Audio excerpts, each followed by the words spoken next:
Thanks for joining us for this special preview. And now, our feature presentation.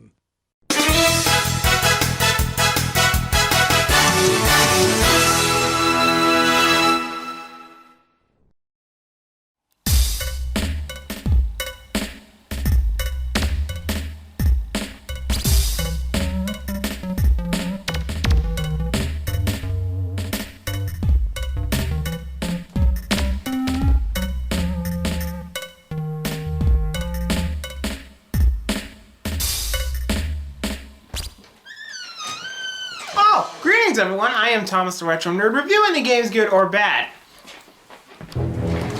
Episode 100, baby!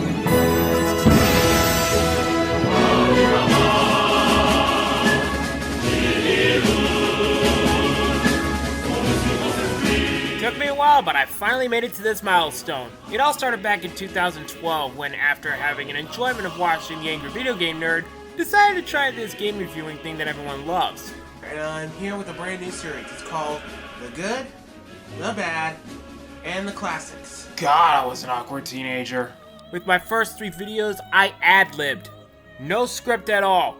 It may took me a long while to finally figure out my direction for this, so here we are today. After reviewing some games for different categories from good, bad, classic, horrid, and some rare ugly ones, I decided to review something big.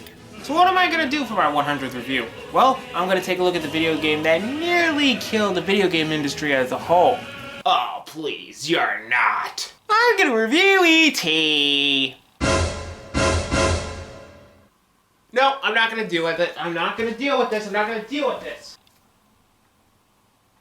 I'm just going to go back to the basement where it's safe. Once again, I reiterate, someday I would regret cloning myself.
What a coinky-dink! This year marks the 40th anniversary of the movie. The shocking thing is, I never saw this movie in full until this review. So, what took you so long to finally watch the whole damn movie? Well, I was too busy to watch it.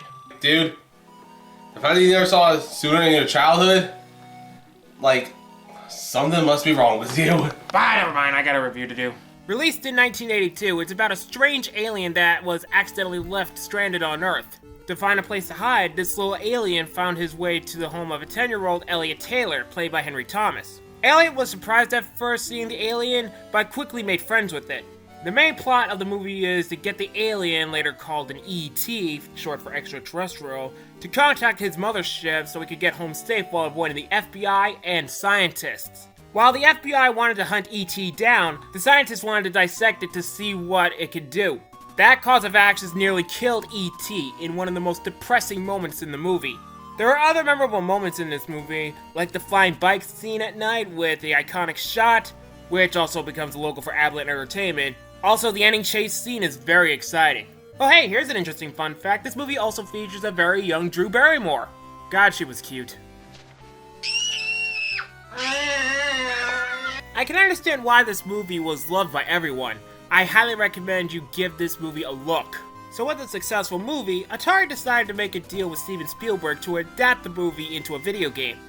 It sounds like a good idea on paper, but the results labeled it as the worst video game in history. Who was the unlucky son of a bitch to work on this game? Howard Scott Warshaw, who programmed previous Atari games like Yar's Revenge and Raiders of the Lost Ark. Another game based on a Spielberg movie. I'll get to it when I talk about Indiana Jones. The sad thing is, he was contracted to get the game done for the Christmas sales. Basically, Atari games take a few months to work on.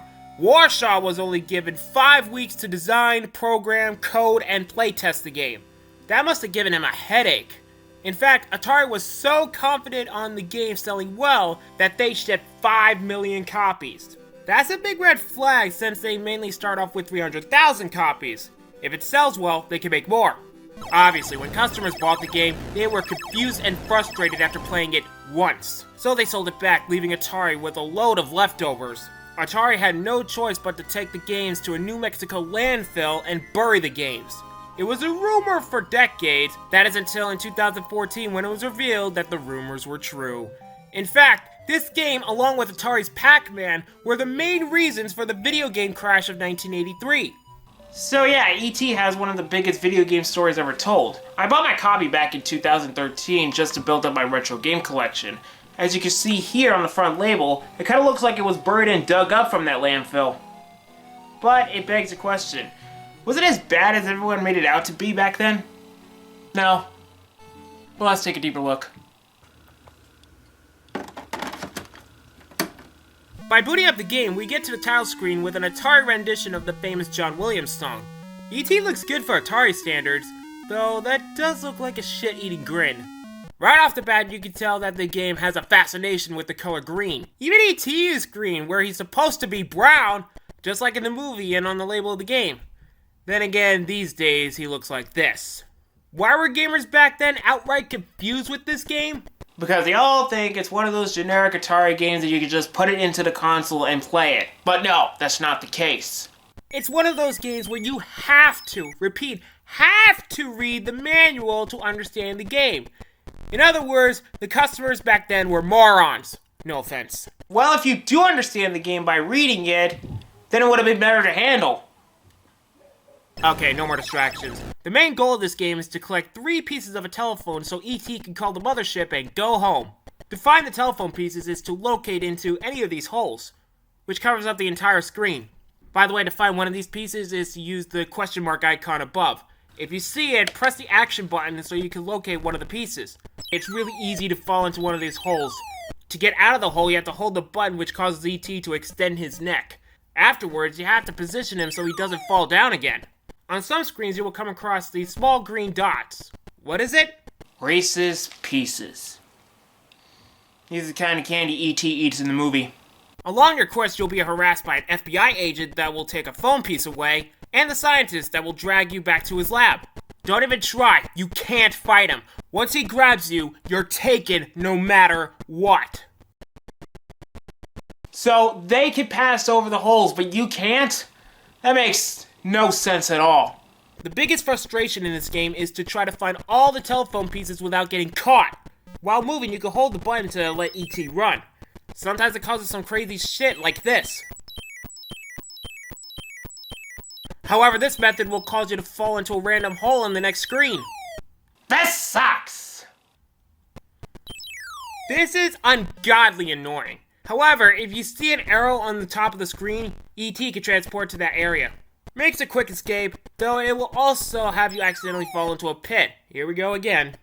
What makes it worse is that it drains your energy meter, which also counts as your score. If it drains, causes E.T. to die and Alien has to revive you. If you die 5 times, that's it. Game over.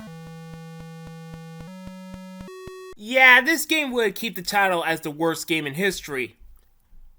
Unless you set the game to mode 3. Yep, in this game mode, you can play freely. No FBI agent and no scientist. Thank goodness that Warsaw programmed this. Now I can get all the telephone pieces with ease. 1, 2, 3. We got the phone. Next is to find the call zone to contact the mothership. It's random with every playthrough. It'll take a while to find it. Once you find it, you head back to the forest and find the spot for the ship to pick E.T. up. Wait until the timer counts down and that's the game.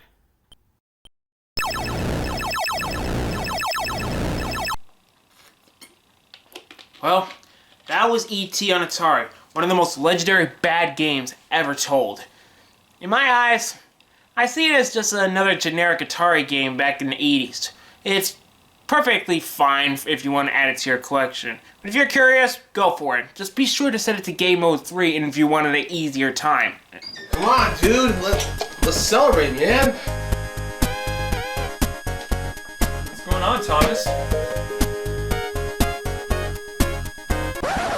I'm not done yet, dipshits. Oh. Yeesh. Ooh. Okay. Okay. Not again. I need to go. Yeah, good call. Yeah. Looks like somebody learned his lesson.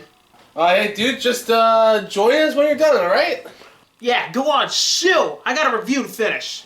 We're not done here, folks. Around 2001, to celebrate the movie's 20th anniversary, kind of, New Kidco got the rights for E.T. and published games on Nintendo's portable systems. The first game is E.T. Escape from Planet Earth for the Game Boy Color. This is my first time hearing about it, so let's check it out. Thanks again, Game Boy player. The title screen looks pretty good, so we're off to a good start. Okay, I have to name my file, so I'm going with, Alien Slime.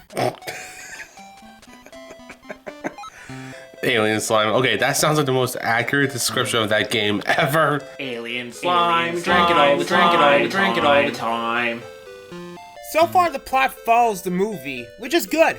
Gameplay-wise, it's more of a puzzle-solving game. You guide E.T. to find a bottle cap in each level, which is what the main goal is. In some levels, you have to avoid spiders and scorpions in order to snake through tricky parts.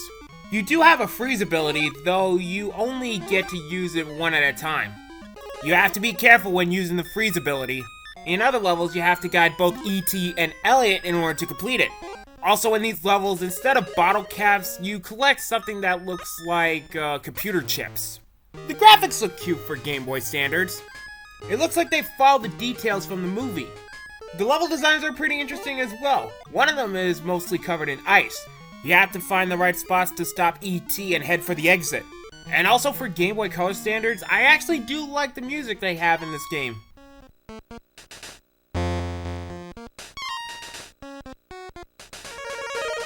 I don't have time to continue with this one, but overall, this game is a fun one. I can recommend it.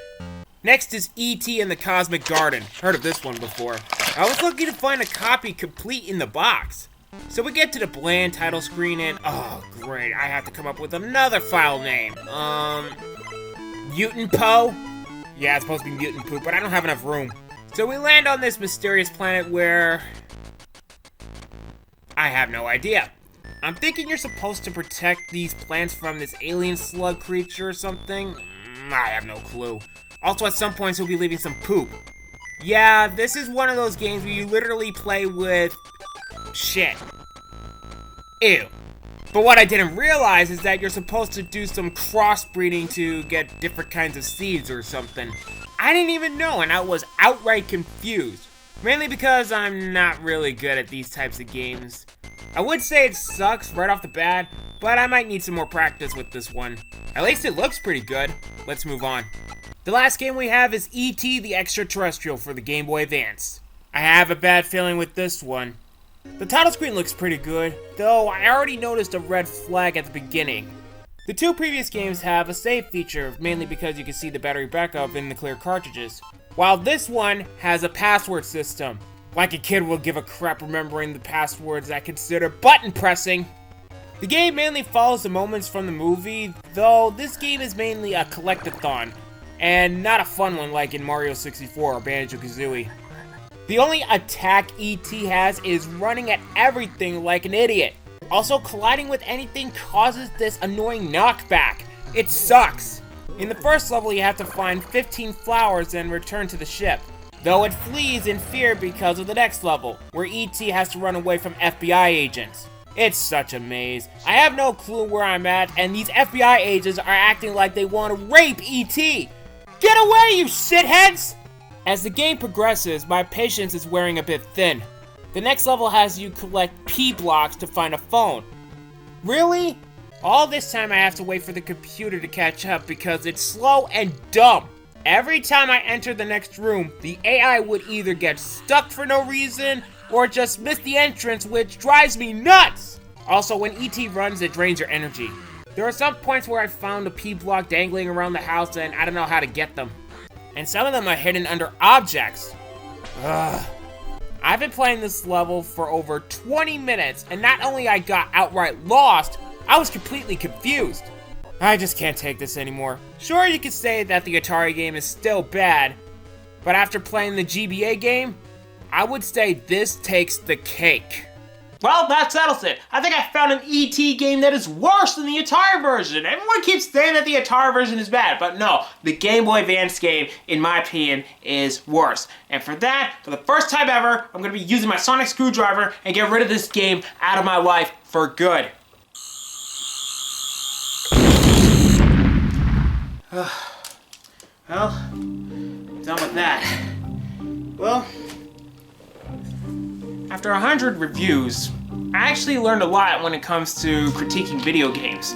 Now, I know that a lot of people would not agree with my opinion. It's just how I presented it is just what I do for my love for video games. I mean, when it comes to video games, I really enjoy them, and I really love to express my thoughts on all of them, from good, bad, ugly, whatever. But in the end, I just wanted to have some fun and entertain you guys. That's what I love to do. But you know what?